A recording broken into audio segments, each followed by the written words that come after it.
Language is everywhere.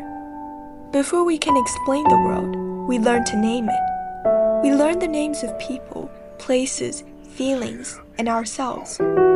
Yet, language is more than communication. It shapes how we think, connect, and understand the world around us. Long before modern linguistics, people were already wondering why humans speak in so many different ways. One nature story tried to answer that question through the Tower of Babel. In the myth, people once shared one language. Then, as they built a tower towards heaven, the language was divided, and they were scattered across the world. The story may not be history, but it captures something real. Language brings people together. It also marks the line between them. Today, more than 7,000 languages are spoken around the world. Each reflects a unique way of seeing the world. Even a simple greeting can reveal culture, identity, and values. Even our names carry language. A name can hold family history, religion, personal hopes, or a connection to a place. Like in German, they have von in their names. Yeah. So we did Otto von Bismarck, right? The von actually means in their part of Europe from or of something. So it's actually a preposition. So you're of that place or from that place. Whereas my name is very much like it's flood is because we're near a natural resource, natural feature, nature. So that would be flood, water. Even our names carry language. They can hold history, culture, and hopes for the future. Over time, the words people use for us become part of who we are. Language does not just reflect identity, it helps shape it. Yeah, each city has their own dialect in some way, and they even taught me a few. So like 特别好 changes to 倍儿好, and then they change like the so there's the 儿化音. So they have instead of 明天 明儿, 昨天昨儿, and so they have these small dialects that they have, which is it's something that you pick up, which is pretty cool if you can get along with the locals a little bit better as well. Some ideas are hard to carry from one language into another. In Latin, for example, when we learn about the ablatives, I think that was quite interesting because sometimes we can only tell it's ablative based on the endings, but then there are different ways to translate the ablatives. So it has to depend on the context. I think that's quite interesting because you can offer different ways of translation based on the endings. These phrases can be translated word by word, but the mood behind them is harder to move. Déjà vu, right? So like people say déjà vu. So that's also like something that doesn't have a direct translation to English, but it evocates like something that you've seen before, right? But it's very concise to say it in French as a déjà vu. So people borrow that, right, in English. So I think that's something interesting when you come to borrow from another language something that doesn't have a direct translation. The actual radical of a character can mean something. So you've got like the 3 points of water, so that radical is related to water.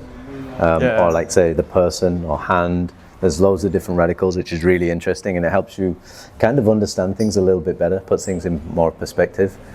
These are small differences, but they remind us that language do not describe life in exactly the same way. Each one offers its own angle on the world. In some languages, even objects and countries are assigned a gender. For native speakers, this may feel normal, almost invisible. For language learners, it can be surprising. A word that feels neutral in one language may be masculine or feminine in another. Like a shoe, right? So in French it would be une chaussure, but in Spanish it would be un zapato, right? So it would be masculine. So for me that's been an impediment because I've tried to learn Spanish before, and I think that's the hardest part, rewiring your brain to realize that in one language the denomination, the masculine or feminine denomination might be different from in your native language.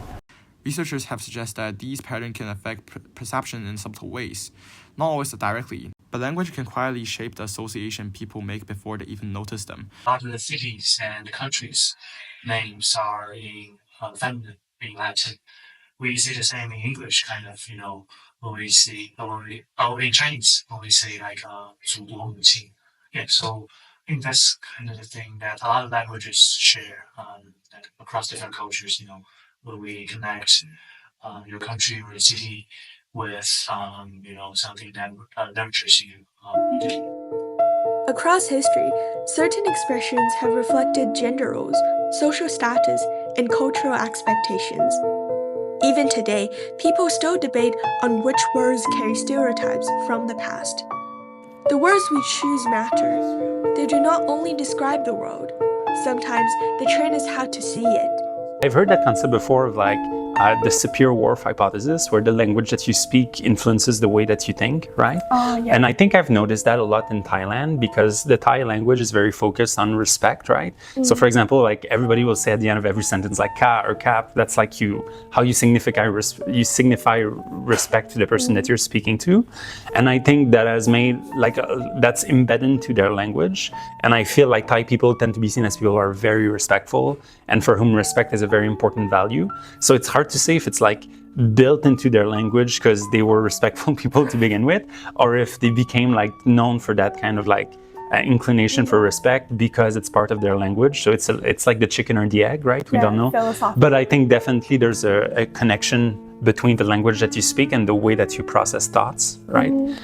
So definitely I think that can play an impact. Ludwig Wittgenstein once wrote, "The limits of my language means the limits of my world." The sentence sounds abstract at first, but in daily life, it makes sense.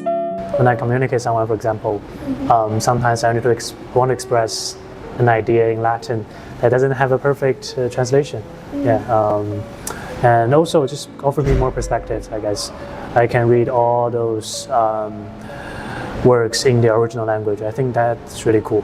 You know, reading the Aeneid in Latin, reading like the Homer's Iliad in ancient Greek. The languages we know affect what we can explain easily, what emotions we can name, and what perspectives feel available to us. Realize that you are part of something more than yourself. So that's the way Irish people see themselves. It's like we are we run our own and we take care of our own, and then the language is part of that. Like the culture that you have is based around the stories that went before you, the sufferings and the failures. So Irish people are very much about like suffering and failure. Like we don't celebrate it, but like the Serbs. Resistance. Yeah, exactly. Today, AI tools are advanced, but translation is not the same as understanding. Translating on your phone will work in a context where like you're trying to buy something at a grocery store, right? Or it will work in like in terms of like functionality, right?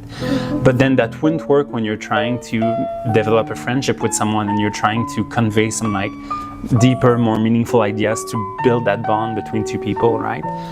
So I think definitely if you're trying to become friends with someone, you kind of need to be able to speak the same language at the same native level if you want to achieve that depth of that relationship, because otherwise anything that you try to communicate is always on a superficial level. A machine can convert words and still miss the joke, the politeness, the memory, or the feeling behind them. Actually, knowing the language can expose much more details about the literature, about the culture, than just reading the translation.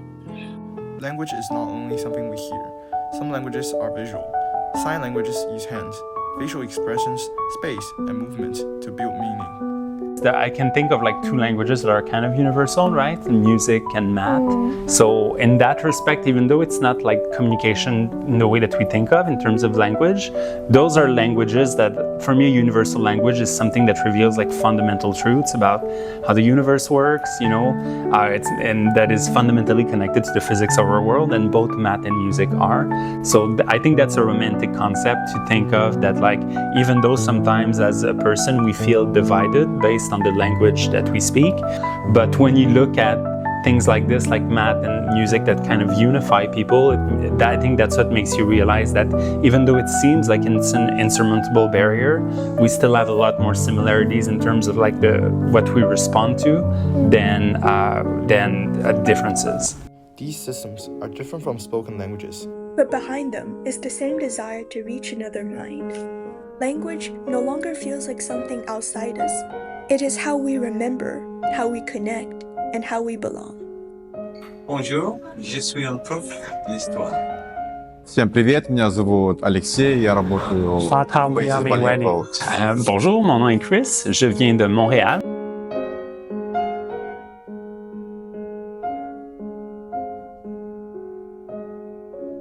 Language is not how we speak, it is how we exist. the culture that we have, British culture. What can I say? We love drinking tea. That's obviously a big one. When I was about to stop at the green light to let the pedestrian cross, the instructor yelled, "No, no!" And then, so I was trying to explain it, but I kept saying like there was a green fire, and the person was very confused. What do you mean there was a green fire? And they were very, very confused what I meant. So that was like a funny 5 minutes of I could not understand why they could not process what I was telling them.